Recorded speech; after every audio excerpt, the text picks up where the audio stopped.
Hey guys, welcome back to my channel. तो आज के वीडियो में हम बात करेंगे is drop worth it. Trainee जब हुआ था तब मुझे ये डिसीजन लेने के लिए बहुत सोचना पड़ा। मैंने इसके बारे में बहुत रिसर्च किया और रिलेटिव सीनियर्स एक्सपीरियंस लोगों से भी बात कर कर मैंने ये डिसीजन लिया है। तब मुझे लगा कि सब मेरी ही फेस से गुजर रहे होंगे, इसलिए मैंने ये वीडियो बनाने का सोचा है। इस वीडियो में हम बात करेंगे सारी चीज़ें जो ड्रॉप लेने से पहले कंसिडर करनी चाहिए। So without further ado, let's get into it.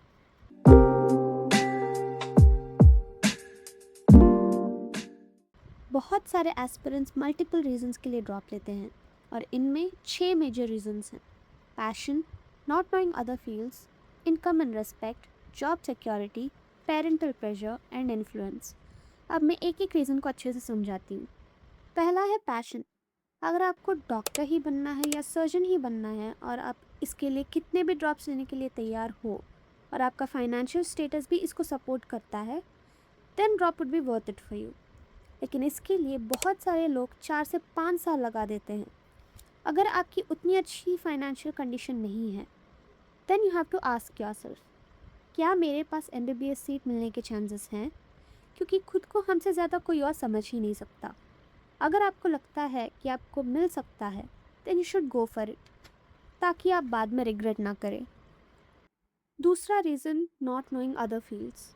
बहुत सारे एस्पिरेंट्स ड्रॉप इसलिए लेते हैं क्योंकि उन्हें लगता है कि इस फील्ड में बस MBBS, BDS और BSc नर्सिंग रहता है।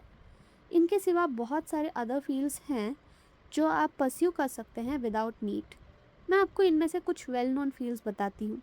अगर आपको इनमें से कुछ पसंद आए तो आप उनके बारे में रिसर्च कर सकते हैं। Biotechnology, microbiology, biochemistry, genetics, forensics, life sciences, food technology, psychology, physiotherapy and environmental sciences. अभी आपको लग रहा होगा कि आप अगर ये कोर्सेज करेंगे तो आपको उतना रिस्पेक्ट या उतना इनकम नहीं मिलेगा, क्योंकि most of them are BSc कोर्सेज। जब आप इन कोर्सेज का higher studies like MSc, PhD करेंगे विद इंटर्नशिप्स, तब आपका एक्सपीरियंस बहुत बढ़ जाता है और ऑफकोर्स सैलरी भी around 15 to 30 lakhs per annum हो जाएगा। अभी this depends on how you work for it. आप कितने स्किल्स लर्न करोगे, कितना एक्सपीरियंस कमाओगे। बहुत सारे लोग ये कोर्सेज को लेने से क्यों डरते हैं, वो है फोर्थ रीज़न, जॉब सिक्योरिटी। लेकिन जब 25 to 26 लाख स्टूडेंट्स में सिर्फ 1 लाख स्टूडेंट्स को MBBS सीट मिलता है, तो वो 24 to 25 लाख स्टूडेंट्स कहाँ जाते हैं? इसके लिए हमें जॉब प्लेसमेंट्स भी देखना पड़ता है। अभी मैं इंडिया का बताती हूँ। इधर BSc nursing, pharmacy, agriculture, food technology, data science, physiology, psychology में अच्छे प्लेसमेंट्स हैं। मैंने जो और भी कोर्सेज बताए थे उनमें प्लेसमेंट्स कंपैरेटिवली कम हैं, मतलब कंपटीशन ज़्यादा है। तो आपको इन कोर्सेज में कुछ भी कोर्स पसंद आए तो आप उनके बारे में रिसर्च कर सकते हैं। फिफ्थ रीज़न है पेरेंट प्रेशर। बहुत सारे पेरेंट्स BSc, BDS जैसे कोर्सेज को छोटा समझते हैं।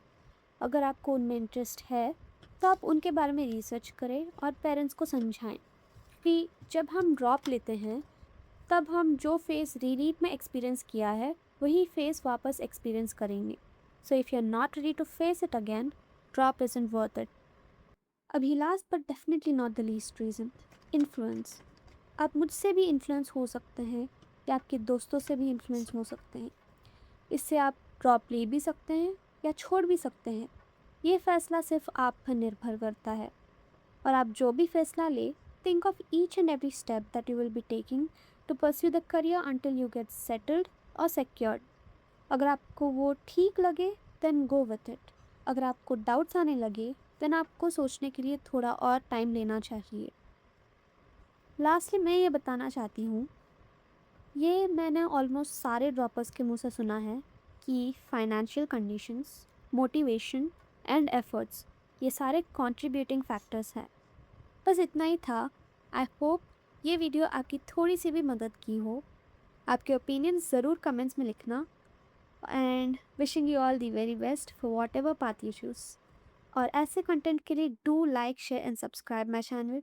Rest well, stay hydrated and I will see you all in my next video. Bye bye.